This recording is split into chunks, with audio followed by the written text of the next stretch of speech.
Bukan Budi Waseso namanya jika tak merebut perhatian media massa dan menjadi bintang berita. Ketika dirotasi menjadi Kepala Badan Narkotika Nasional atau BNN, Komjen Buas tetap akrab dengan ide yang kontroversial. Salah satunya, penjara khusus untuk bandar narkoba yang dikelilingi kolam berisi buaya. Penjara khusus ini ditempatkan di pulau terkecil dan terluar, sehingga ruang gerak terpidana kasus narkoba terbatas. Ide lainnya tersimpan rapi di kepala Buas. Sebagai pengganti buaya misalnya, Buas mengusulkan ikan piranha, sejenis ikan tawar yang terkenal begitu ganas.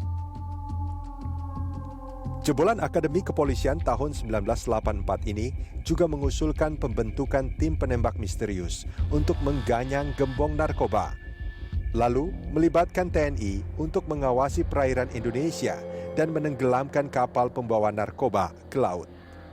Dari aspek pencegahan, Buas minta mesin ATM atau anjungan tunai mandiri digunakan untuk menampilkan pesan atas bahayanya narkoba. Kembali bersama Komjen Budi Waseso dalam DBS To The Point.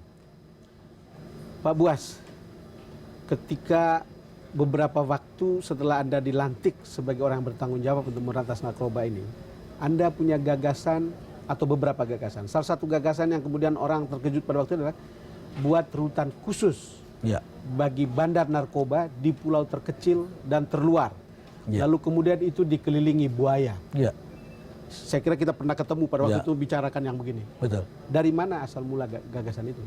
Dan kenapa ada gagasan itu? Ya, karena kan memang kejadiannya seperti sampai hari ini pun kan di lapas narkoba itu tidak pernah bisa pernah berhenti. Ya, bahkan sekarang lapas yang kita anggap steril pun pada akhirnya dikala ada tahanan bandar narkotika itu bisa berubah menjadi tempat produksi narkoba. Ya, peredaran transaksi di situ.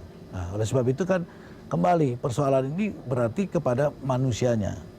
Komitmen dari para oknum sipir itu sendiri, ya kan? Sehingga dia terkontaminasi dan dia mau ikut bergabung dalam peredaran narkotika itu. Nah, ini kan berarti manusia tidak akan tahan dengan pengaruh materi yang diberikan oleh kelompok bandar atau mafia narkotika ini. Sehingga pemikirannya untuk bandar-bandar besar dipisah dan harus steril. Nah, tidak berhubungan dengan manusia. Penjagaannya menggunakan hewan. Kalau hewan bisa dijinakkan gimana? Buaya bisa dijinakkan nggak? Tapi saya kira kalau banyak kan tidak mungkin bisa dijinakkan. Kalau banyak tidak mungkin. Ya, ini gagasan yang menurut saya mungkin tampak aneh, tetapi itu juga mencerminkan mungkin keputusasaan kita karena kemudian penjara itu justru tidak bisa menyelesaikan dan membuat orang lebih baik, kan? Termasuk para sebenarnya bukan keputusasaan, ada kan masalah ini kan masalah khusus ya, masalah narkotika. Jadi kita harus berpikirnya juga khusus ya. Dengan fakta-fakta itu tadilah kita harus buat terobosan. Ya kan? Memang itu yang harus dilakukan dan konsep ini sudah saya tuangkan betul dengan nyata dan sudah saya ajukan juga melalui Menko Polhukam untuk bisa direalisasikan. Karena sampai saat ini kan ternyata tidak efektif dengan penjagaan yang dengan sistem yang sekarang. BNN dan kalau tidak salah pihak Dekumhan pernah menginspeksi beberapa penjara, betul. Dan ternyata tetap menemukan hal ini.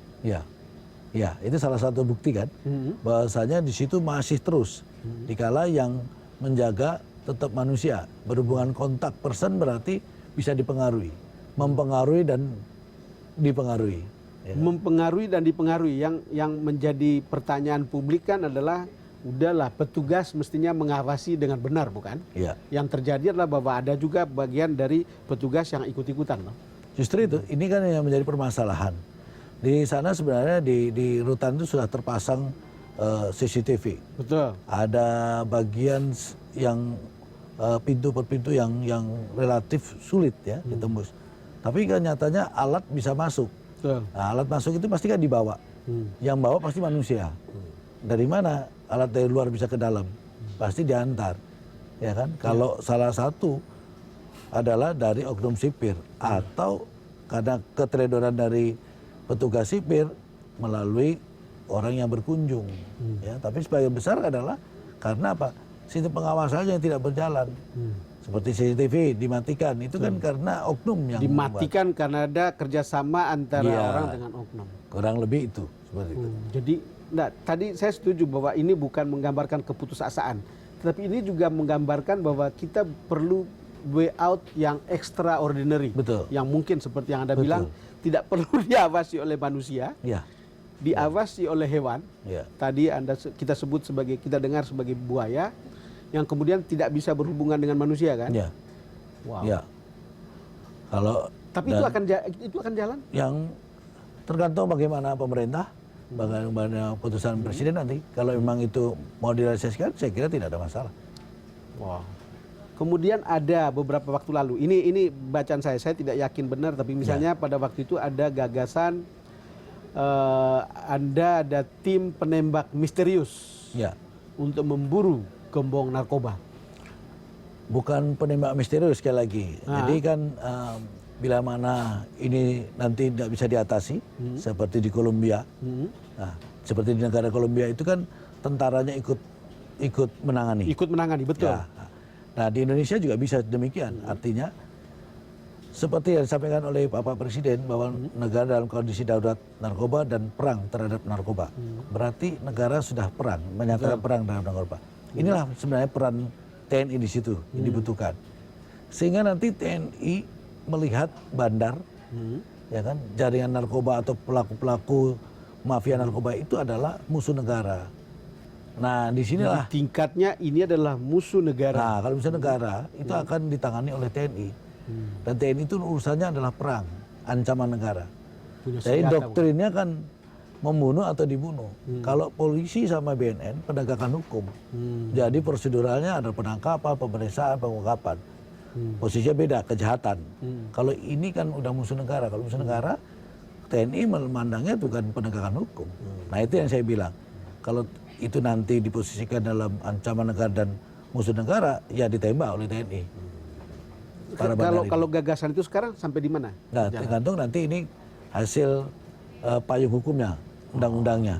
Kalau ini jadi, saya kira itu lebih efektif dilaksanakan. Ini juga Anda pernah punya gagasan untuk memanfaatkan mesin ATM. Seluruh mesin ATM nantinya bisa menampilkan pesan pencegahan akan bahaya narkotika. Betul. Bila si nasabah sedang melakukan transaksi keuangan. Iya. Jadi itu sudah bisa jalan? Sudah, sebagian sudah. Sebagian sudah ya? Di sebagian beberapa sudah. bank? Iya. Oh. Jadi kalau kita masukkan ATM mau ngambil uang, dimasukkan PIN-nya, yang pertama kali keluar adalah stop narkoba, yang berikutnya ada keluar jangan gunakan uang Anda untuk membeli narkoba. Wow. Ya mungkin memang peringatan-peringatan yang sifatnya personal begini yang bisa membantu pencegahan. Ya, inilah fungsi pencegahan yang kita lakukan salah satunya. Sekarang kan himbauan-himbauan juga di Videotron seluruh Betul? Jakarta, kota-kota besar semua sudah ada. Nah, ini salah satu uji pencegahan, termasuk di bioskop. Nah, sebelum film mulai sudah ada himbauan itu. Dan itulah wujud-wujud kita. Bawa pulang uang Anda, jangan dipakai untuk Untuk beli membeli narkoba. narkoba. Ya. Luar biasa. Pemirsa, kami akan segera